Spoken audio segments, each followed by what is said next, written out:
This is a big topic. Our team took 1,000 hours this summer and worked on our buyer's guide. And this is a question we're getting a lot from companies. How do we make sense of all these different tools out there? And I just want to give you the touch on the highlights here in 5 minutes. We had in-depth conversations with these 30 companies, 1 hour interview, a product interview, plus talking to a handful of their customers here. And it was really, really interesting. This market's really moving very quickly, and we consistently find ourselves finding different parts of the market that other vendors didn't know. So these are the major findings. We talk a lot about this. I'm going to skip it. I mean, agents are certainly hyped up a lot, not being used a lot in the enterprise yet. You know, a real push from build last year to do-it-yourself folks to buy. A lot more companies now are knowing that they have to get live this year, and they're telling us, boy, I need to get live. I don't have enough data scientists. I can't build all these tools here. I'm looking for a much wider solution than that. So we saw that both from talking to companies, but also hearing that from the vendor interviews we did. Own your own intelligence. A lot more companies are moving beyond pilot theater to really getting serious about understanding it and really want to understand, what does it mean to own my own intelligence? Am I going to have control over that upgrade cycle? Am I going to have control over who accesses the data here? So all the different elements of this is increasingly important. A lot of these companies, which also increasingly moving much towards interest in on-prem or in virtual private cloud deployments rather than just a hosted solution you did for OpenAI, for instance, with your pilots. If you haven't been paying attention, unbelievable rise in the open source community out there in China. 10, 15 open source models are 90% as good as OpenAI. And there's certainly, when DeepSeek came out, a lot of companies instantly ban it. And we've been very surprised at how many companies are comfortable using DeepSeek in their trusted hyperscaler. So using DeepSeek or Quinn, which is another Chinese model, in AWS or in Microsoft Azure or others. So that low-cost opportunities to get open source, or how you define open source, in it is becoming very real. Goodness, the vendor volatility was stunning here. So last time we did this update was in December. Our team looked at all the different notes from a vendor that we talked in December and 6 months later.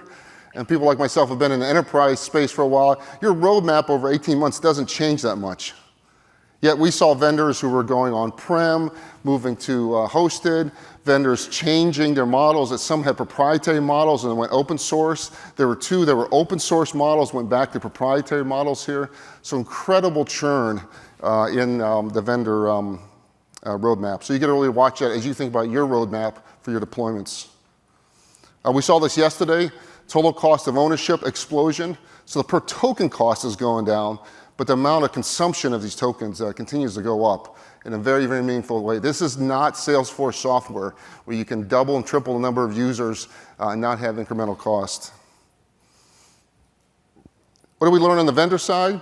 We have a valuation that's based on a 5-point scale. Happy to share more about it here.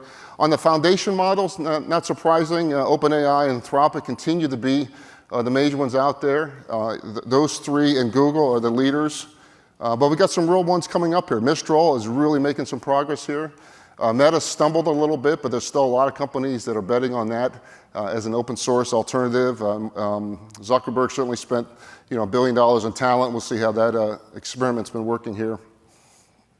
And down the bottom left, our ratings really rated on how much market traction you have. So if you don't have a lot of traction yet, you don't score yet high in this methodology. But the small language model, something Ramesh talked about yesterday, is really starting to show up. Liquid AI is one of, Liquid AI and RCAI are two companies really focusing on small language models, which are really going to be used more and more when we see AI applications that have multiple models, maybe a routing model, a model for cheap queries, a judging model, and then another model for intelligence.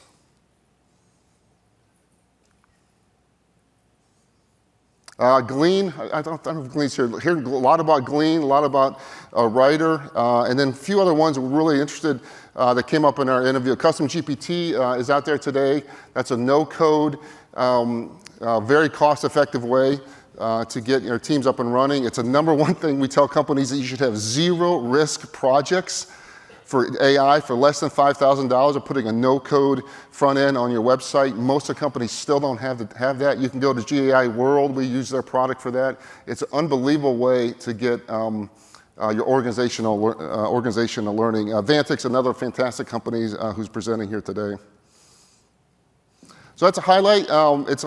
If you want deeper brief, Ankaj, who heads our research, and I are happy to have a call with you. The headline here is that things are moving really, really quickly, and the vendor claims are through the roof. We calculate at least $200 million, just $200 million of incremental marketing spend just this year. CIOs are telling us they're getting double and triple the number of cold calls. The Bedrock sales rep can solve every problem. Every single one of these 30 vendors said that they have an AI enterprise agent framework. So you really, really need to think through carefully who you're partnering with and double check those vendor claims. Let's keep the ball rolling, and we'll go Mike and your panel.